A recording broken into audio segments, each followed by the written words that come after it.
paten, my friend. Cerutunya mati, tapi bisa keluar asap dari mulut gua.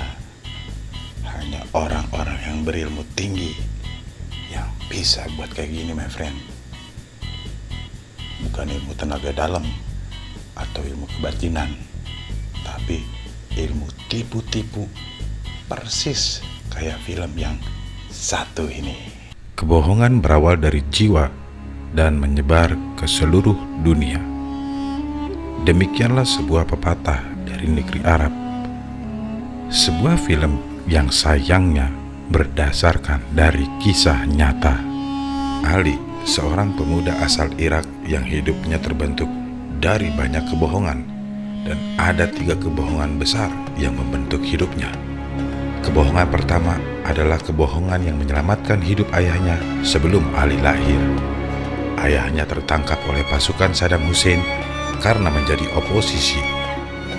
Ayahnya dapat saja dibunuh saat itu, namun karena teman-teman sang ayah yang menyamar berpura-pura menjadi penjaga penjara berhasil membawa kabur ayahnya dan melintasi perbatasan menuju Iran. Mungkin tanpa kebohongan ini, Ali takkan pernah bisa lahir dalam dunia. Kebohongan kedua adalah kebohongan yang melanggar aturan sosial. Dalam budaya Iran tidak diperkenankan lelaki melihat wanita tak bergamis, namun Ali senang melakukannya. Namun bila terpergok melakukannya, dia selalu mengingkarinya. Dari kebohongan kedua ini membawanya ke kebohongan ketiga yang sangat parah, dan inilah yang menjadi cerita utama dalam film ini. Ali dan keluarganya akhirnya pindah ke Australia. Ayah Ali, Sheikh Mahdi, adalah ulama besar di komunitas Arab di tempat mereka tinggal. Sheikh Mahdi adalah ulama yang sangat dicintai di kalangan komunitas Arab tersebut. Ali ingin sekali melanjutkan pendidikannya ke University of Melbourne untuk menjadi dokter. Niat yang sangat baik, yaitu ingin membanggakan ayahnya. Komunitas Arab di Australia umumnya memiliki profesi yang tak dapat dibanggakan. Pekerjaan informal seperti penjaga toko atau supir taksi. Dan Ali ingin menjadi dokter karena itu adalah profesi yang sangat bergengsi. Ali pun belajar dengan giat, terus berdoa dan berharap agar Tuhan dapat meluluskannya. Dalam komunitas tersebut selalu ada pertemuan rutin di mana seluruh anggota komunitas berkumpul dan mengaji bersama dipimpin oleh Sheikh Mahdi. Sheikh Mahdi memiliki cara yang unik dan sangat disukai oleh masyarakat dalam komunitas itu dalam menyampaikan ceramah.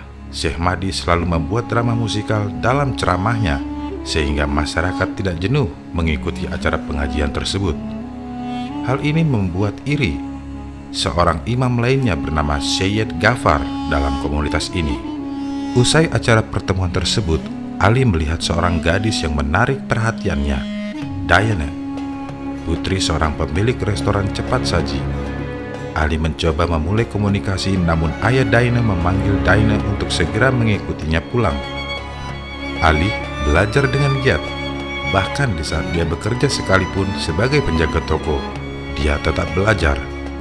Suatu malam saat dia bekerja, Diana singgah ke toko tempat Ali bekerja untuk membeli 2 botol susu.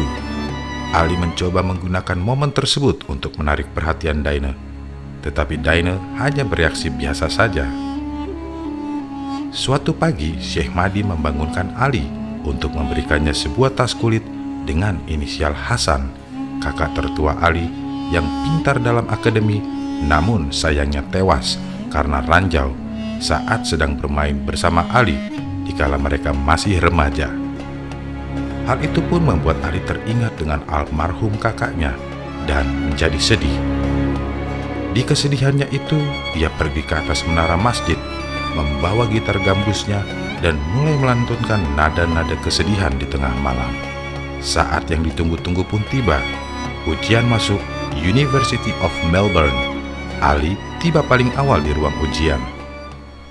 Berdoa sebentar dan meletakkan Quran di atas meja, Ali sangat siap untuk mengikuti ujian masuk universitas bergengsi itu.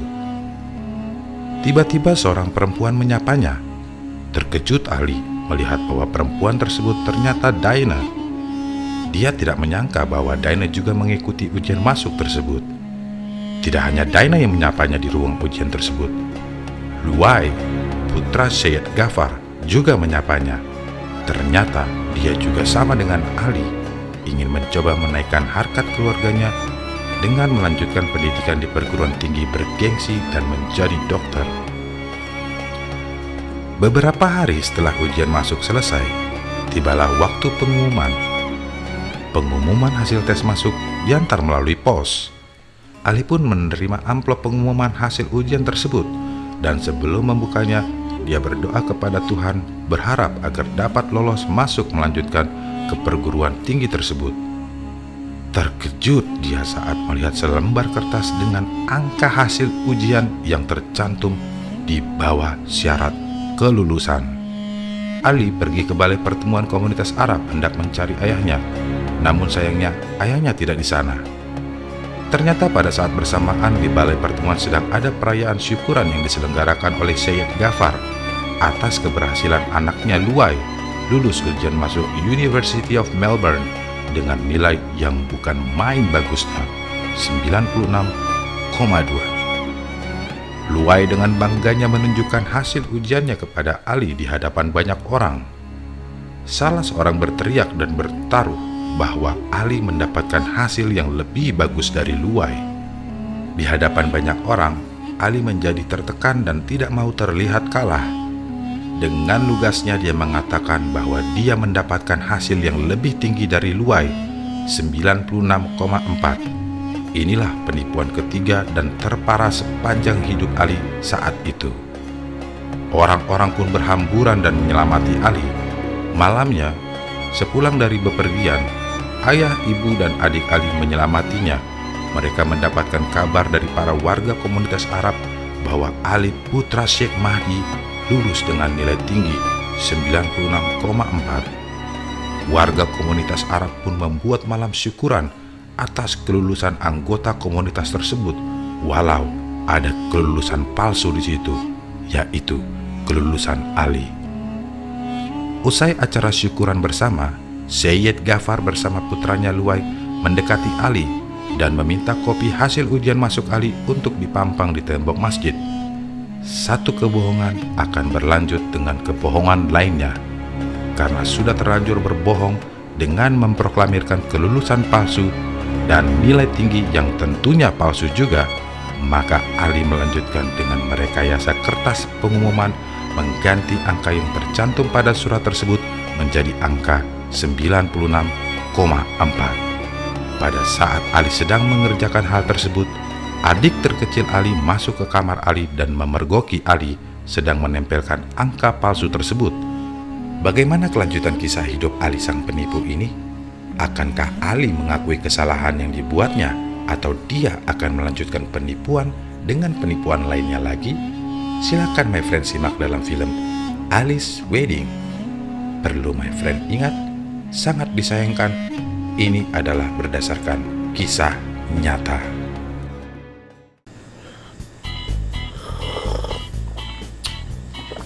Film yang kocak dari Australia tapi berlatar belakangkan budaya Irak. Kalau selama ini my friend mendengar kata Irak, yang terkesan pertama itu pasti Saddam Hussein dan perang. Ternyata ada juga sisi kocak dari negara tersebut. Sayangnya my friend, ini kisah nyata. Apapun dalam hidup ini, kalau kita melawan kenyataan, ya kan, sama juga kita membuat sebuah drama dalam kehidupan. Manusia-manusia yang penuh dengan drama dalam kehidupannya, biasanya tuh manusia banyak tipunya my friend. Ilmu tipu-tipunya tinggi bener, sama kayak si Ali dalam film Ali's Wedding. Yoi, saran gue sih my friend, ingin membahagiakan kedua orang tua boleh, tapi jangan terlalu memaksakan sehingga memanipulasi kenyataan, my friend. Kalau kenyataan lo memang pas-pasan, ya pas-pasan aja. Nggak usah lo sok-sok spekulasi. Lo itu orang yang mampu dalam akademis atau mampu dalam sisi materi. Nggak usah, my friend. Capek, hidup tuh penuh drama tuh capek, my friend. Ya kan, hidup tuh yang real-real aja dah. Kayak Bang Boten, ya kalau lagi susah nikmatin kesusahannya, kalau lagi senang nikmatin kesenangannya. Nggak usah kalau lagi susah sok-sok kayak lu banyak duit lah. Kalau lu emang lagi susah ya udah slow aja, ya kan. Kalau lu lagi senang, kalau bisa bantu orang, my friend.